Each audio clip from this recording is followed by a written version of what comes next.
Good morning, dear friends. Hope you are doing well, and welcome on in to a Monday, January 12th. It's going to be sunny and fine today, but snow possibly in the forecast later on this week. We've got your complete forecast all morning long right here on Super Talk 99.7 WTN. Joan, you were talking about these protests and the U-Haul truck that plowed through a group of people that were protesting regarding the Iranian situation. Who were they? Like, whose side are they on? The protesters were on the side of the Iranian people. Okay. And the truck that went through had messages on it that said things like, no Shah. We're not going back to 1953. So this guy is a pro the current regime in Iran. Mm-hmm. Okay. Well, Donald Trump, and there's going to be a lot of debate over whether or not the president should use military force to try to help the Iranian people. This is part of the news cycle this morning, so let me just get through this real quick. Because I will tell you that there's going to be a lot of people that are going to ask the question, are we really going to get involved with Iran and trying to help the people of Iran overthrow the government, the Iranian government? Now, here's what's going on in Iran, is that they've got very limited rights, if you will. That's number one. Number two, the economy is in tatters in Iran. Nobody's working, and it is a hot mess. There are a lot of things that are going wrong in Iran, and the people have finally stood up. You know, we go through these skirmishes where the people of Iran will stand up against the government, but then the military will sort of, clamp it all back down. Well, that's not happening this time. These are massive, massive protests against the current government in Iran. Now, President Trump, and again, the reason why, I think if you're Iranian and you live in Iran and you know that, years ago, many, many years ago, before the current regimes, you had in Iran where they had a great economy, people were working, women had rights. I mean, it really was. I mean, I'm not going to say it was great, but I mean, it's a hell of a lot better than it is now, where the women have very few rights. And again, the economy is in tatters. Now you have in Iran, you have the stores don't have a lot of food and nobody can afford to, buy a home, pay rent, whatever. Nobody's working. But the government has all of this money to pay for and sponsor terrorism across the world. Now, that has, since Donald Trump has done everything that he has done to go after Iran's government, that now you have, an Iranian government that they've got a lot of issues. They don't have the money that they once did. They certainly don't have the military capability they once did, since Donald Trump has taken over, I should say, bombed some of their military sites. And that happened, a month or two ago now, a couple of months ago, a few months ago now. So now the president is talking about targeting some more of their military bases. But here's my question. How would that help the people of Iran? How would that help the people of Iran if Trump goes after their military bases? I don't know if that would help the people of Iran. The government of Iran, they just need a way out of this whole thing. They're in a situation right now where they don't have a lot of money, obviously. They don't have nearly the relevance that they once did in the Middle East. They've got a lot of enemies within the Middle East as well. Oh, and by the way, Donald Trump has absconded with a lot of the oil that, as Iran was working with Venezuela on selling all of this oil, Donald Trump has now taken that off the table as well. So Iran's getting pinched from all sides, from Donald Trump and from their people as well. So they are struggling for relevance, and they're struggling to keep that nation under government control. And so now the president has been talking about doing whatever he can to help the people of Iran. One of the things that he was asked, and this was on Air Force One over the weekend, was, okay, so what are you willing to do to help the Iranian people as they try to effectively overthrow the government? And the president said, you know what? The government of Iran, they actually want to negotiate with Donald Trump. They do. They called yesterday. Is it still an option? Iran called to negotiate.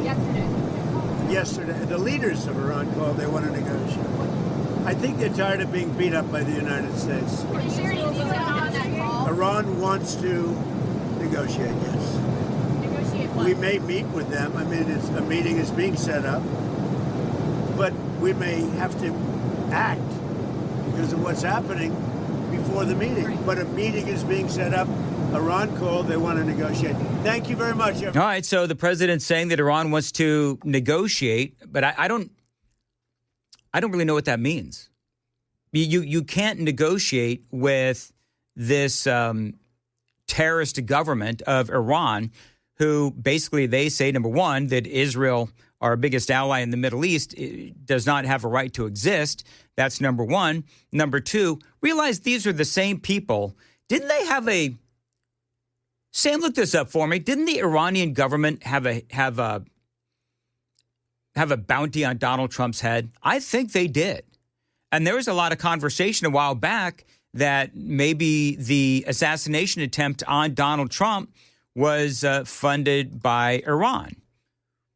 So that's going to be one of the big questions is, okay, so if you're going to negotiate with Iran, I think the only thing that the president can do is try to negotiate the government to leave Iran if they want to continue to survive, give them a place to flee, if they want to go live in, I don't know, Russia, whatever it is, because that's what they were talking about last week, is the leaders of Iran fleeing the nation so that they would have a place to live in exile. So it kind of specious. It's not necessarily a formal bounty.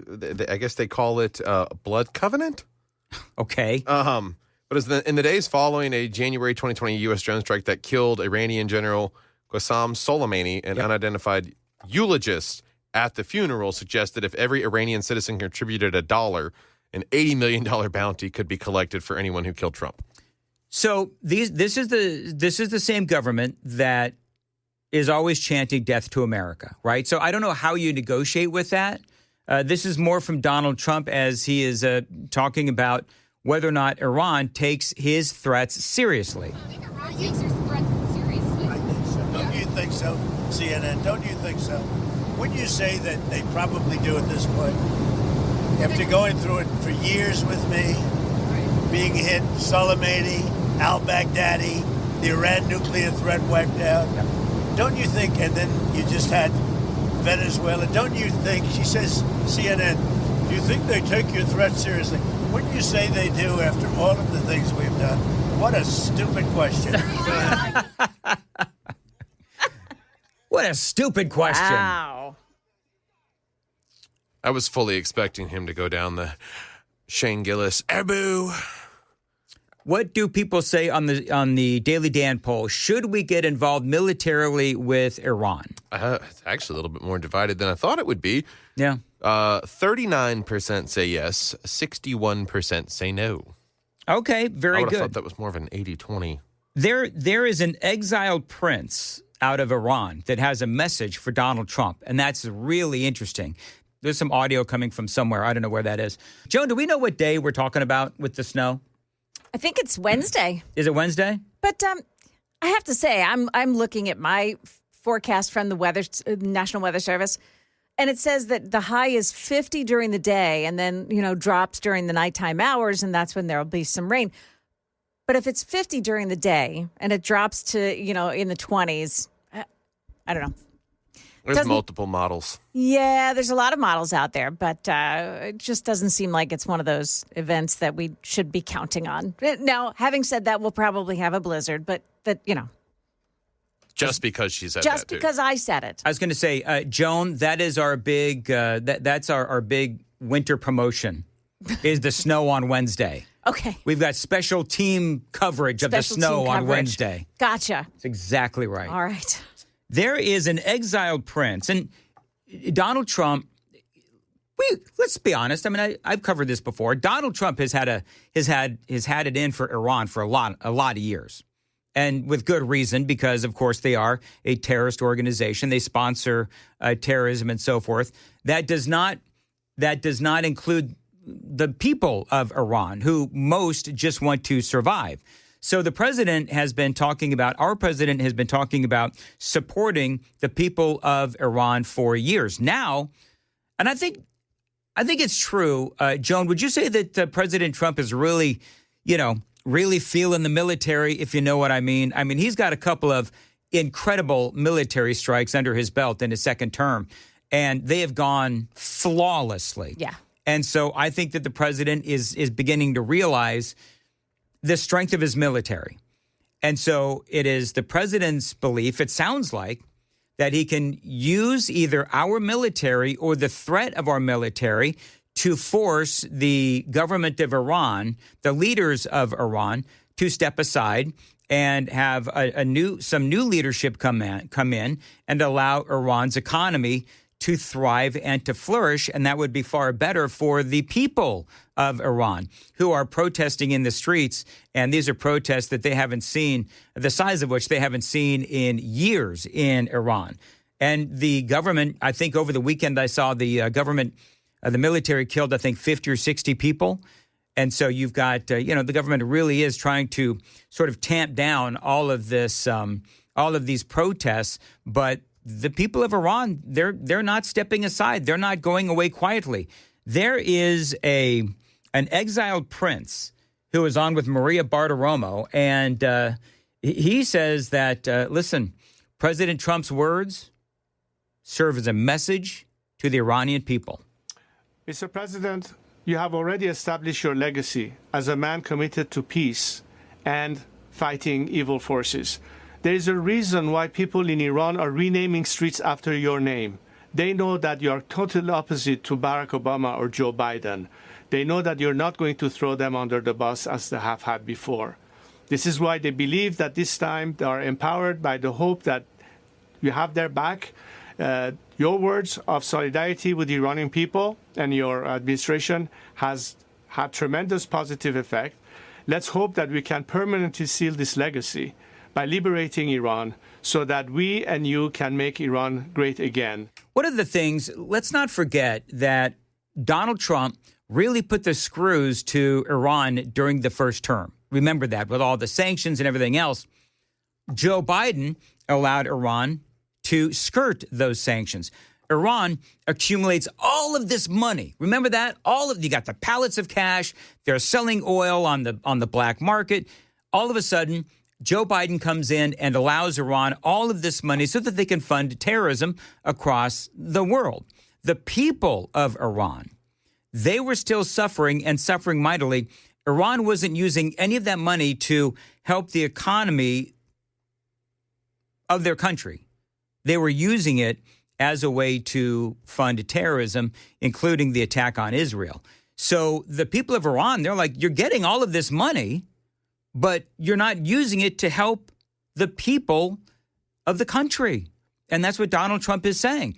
If you fix their economy, then the people of Iran and Iran itself will become a far better country and not one that is just mired in terrorism and funding terrorism and everything else. Trump wants that regime out. So I don't know what negotiation has to take place. The only negotiation that Donald Trump this is my prediction. The only negotiation that Donald Trump will partake in with the current regime in Iran will lead to them leaving with their lives. But at some point, Donald Trump, I don't know what he's going to try to do, if he's going to try to take out more of their military bases, if they're going to try to arrest the leaders of Iran like he did Maduro. I don't know what he's going to try to do. But it's going to be really interesting to find out. 623, all right, where are we at? Take the Daily Dan poll. Should we use our military to try to force or pressure regime change in Iran? 60-40, 60% saying no. 60% no, 40% say yes. Mm-hmm. Is there a way you can turn that into America first? How can you, because I can see how Venezuela is America first. It's on our hemisphere. It's on our hemisphere. Iran, we're helping out Israel, clearly. If Iran is, has a better economy, is more of a democracy anyway, that means that they're going to perhaps stop threatening the United States with, military actions themselves. It also, if Iran is more of a democracy, that means they're not going to be as beholden to China and Russia. So you're weakening those nations as well. So you could make the argument that if you're using Iran to weaken China and Russia, our mortal enemies, then you are indeed making America stronger by making those nations weaker. And want to get right to EJ Antoni, lead economist over there at the Heritage Foundation. EJ, always great to have you on. Want to talk about, just the economic numbers. We've seen some numbers come out here in the last week or so. And one of the things that I find fascinating is that I believe, EJ, and please correct me if I'm wrong, but I believe that the economy is looking a lot better than Donald Trump is ultimately getting credit for. We had the stock market, incredible gains here in the last week. He's cut the trade deficit. We'll talk about that as well. But to me, I'm seeing a lot of positive indicators. Just give me we'll get into some specifics, but just, give me a broad brush as to where you're at right now as you look ahead in 2026. Well, just to say things are doing well, especially better than all of the quote-unquote analysts thought they'd be doing. Yeah, I'd say that's the understatement of the morning.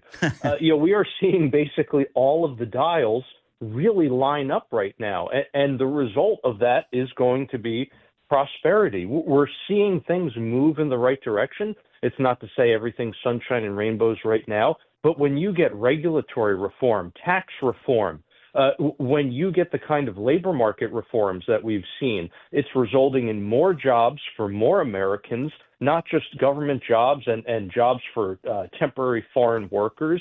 It's not just a matter of government getting bigger right now. The private sector is getting bigger. That's why you're seeing the great performance in the stock market, but not just Wall Street, Main Street too, wages rising faster than inflation in 2025. And the great thing is all of those gains are poised to continue. Again, it's not to say everything's great right now. We haven't yet undone all of the damage of the Biden years, but the damage has stopped. In other words, it's no longer getting worse. Instead, things are finally getting better. We're back on the right track. One of the things that people will say is, well, inflation is still too high at 2.7% headline inflation. So talk about this notion of headline inflation versus it was CPI?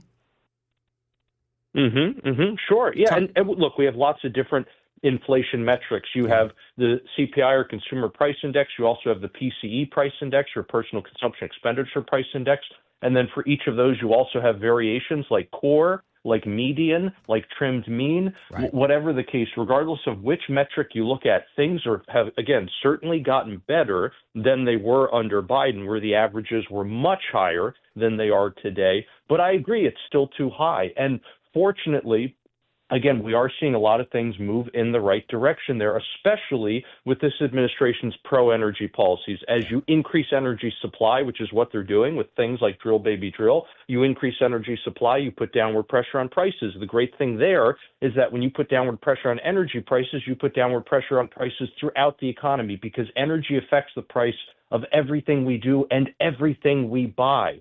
And so that's helping us, again, put downward pressure on not just prices, but obviously inflation rates too.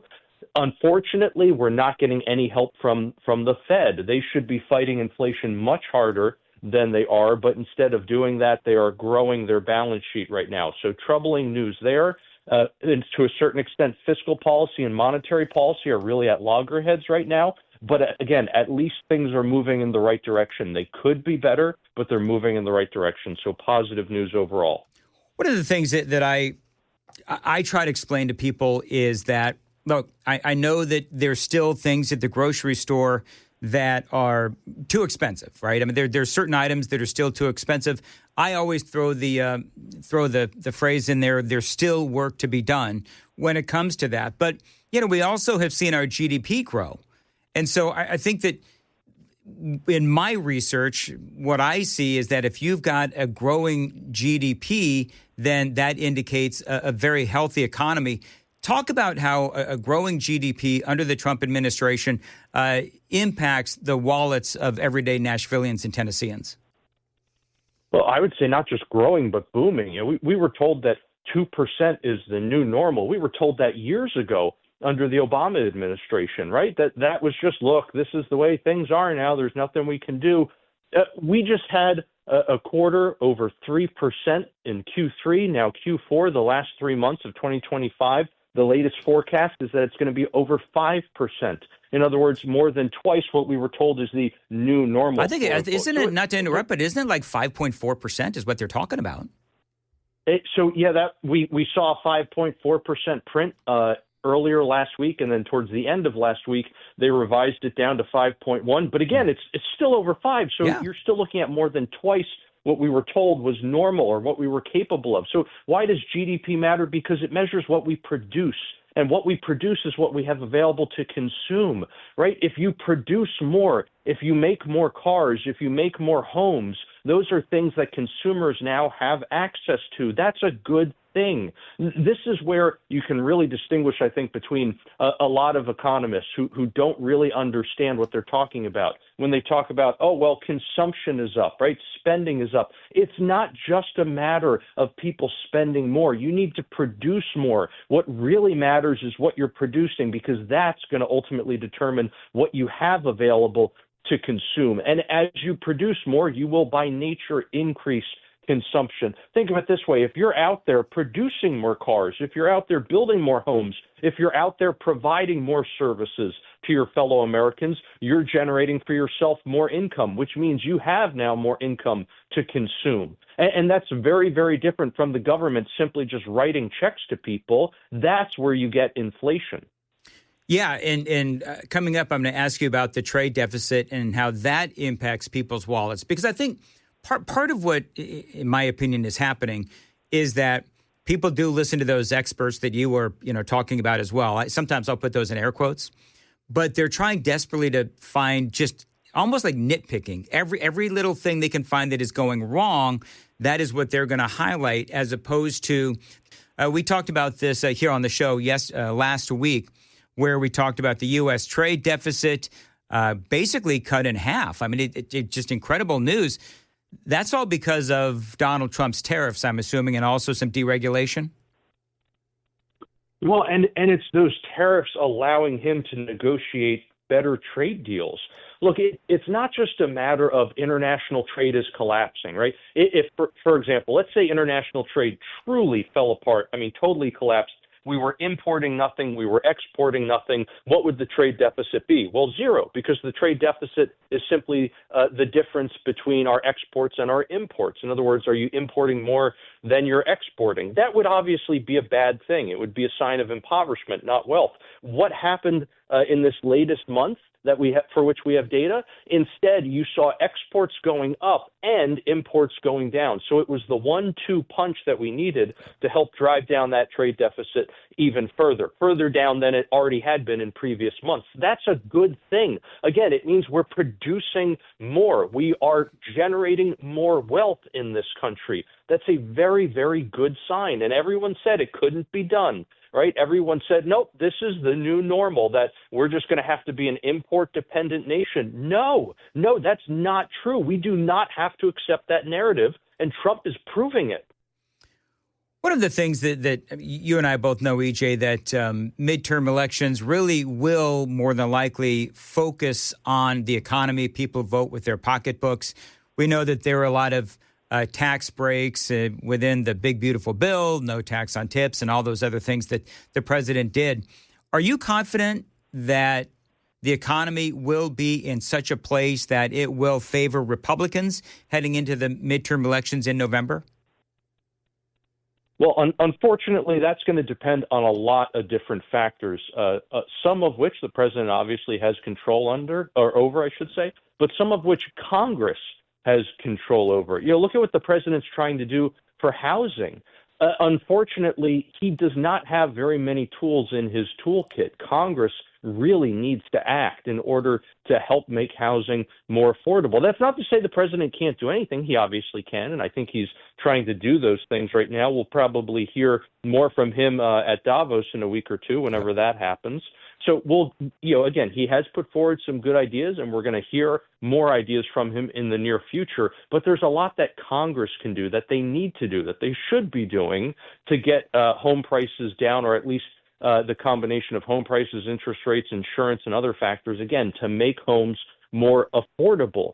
That being said, I think this president is doing a tremendous amount to put us in a good spot economically when November of this year rolls around. And whether you're looking at, you mentioned the no tax on tips, no tax on overtime, you also have the full expensing for businesses. We are looking at a business boom right now coming this year. I think that's going to be incredibly bullish. And you can look at not just tax policy, but other elements of fiscal policy and federal government action. Again, I am very, very bullish for 2026. We have a lot of dials really lining up. That's great news for the economy. And it's not just great news for Wall Street, we should point out. It's great news for Main Street, too. Yeah, one of the challenges I have is in trying to explain what I believe are some very good economic numbers and so forth, is like people will say, I had somebody say this to me one time last week. Well, okay, that's great that Donald Trump is allowing businesses to expense CapEx, right? So they buy machinery and they've got to do improvements and all this. Then they get to expense those expenses. But how does that help me? Because I'm not a business owner. And so my comment back to him was, yeah, but you're an employee. So if your company is able to expense these things that they're buying and doing for the business and investing in their business, then that means that you could be hired, you could be getting a raise. It all sort of trickles down, not to bring up trickle down in economics, but that trickles down to everybody because that means that you will be perhaps working, getting a raise. These companies are expensing these items, which means that the company is growing and investing in their own business. I think you really hit the nail on the head there. But to a certain extent, I think you could also say it's not so much trickle down as trickle up. In other words, how are these corporations going to get more profitable? Well, when you have all of this investment, when you can build a factory and employ more people, or when you can buy equipment that you can put in the hands of your employees to make them more productive, you can produce more. But at the same time, because your employees are more productive, productivity is what drives real wage growth. In other words, because I, as an employee, am producing more output per hour, I don't care if I'm building more cars per hour because now I'm using power tools, let's say, instead of putting them together by hand, or I'm providing a service and I can provide more of those services per hour because I'm using AI now instead of just using a word processor, whatever the case may be. Yeah. All of these things that are increasing investment are increasing productivity, and that increases wage growth. You can command a higher wage because you're more productive. You are worth more as an employee to the employer because your output has gone up. And the result of that is higher incomes for lower and middle class folks. And that means they can buy more. And that's how, again, going back to what we talked about earlier, that increase in production is what leads to the increase in consumption. You can now, with your higher incomes, buy more, have a higher standard of living. And that's what's going to fuel those corporate profits in the future. And that's why you're seeing these higher equity valuations.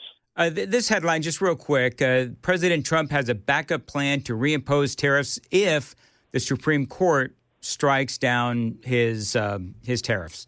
Are you worried about that? Are you worried about because a lot of the progress that the president has been able to make is because of his tariffs.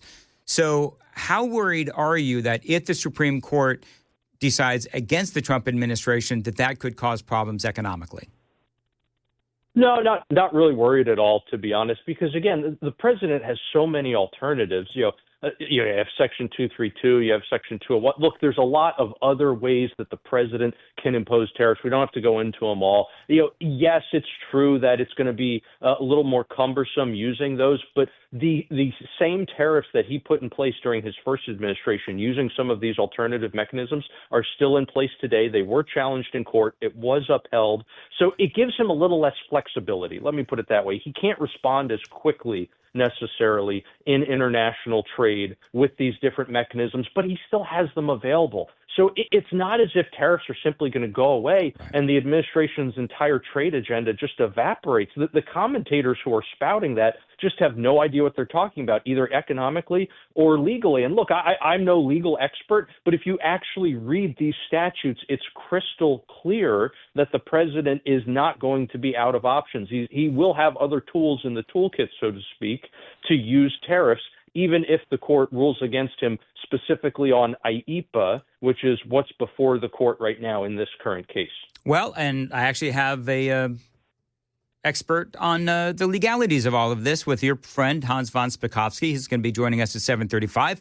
So we'll talk about that from a legal standpoint, but from an economic standpoint, as always, EJ Antoni, very much appreciate you being on with us here on Super Talk 99.7 WTN. I'm very positive on the economy. I am. I think that great things are ahead, greater things are ahead, and I always appreciate the perspective of EJ from the Heritage Foundation.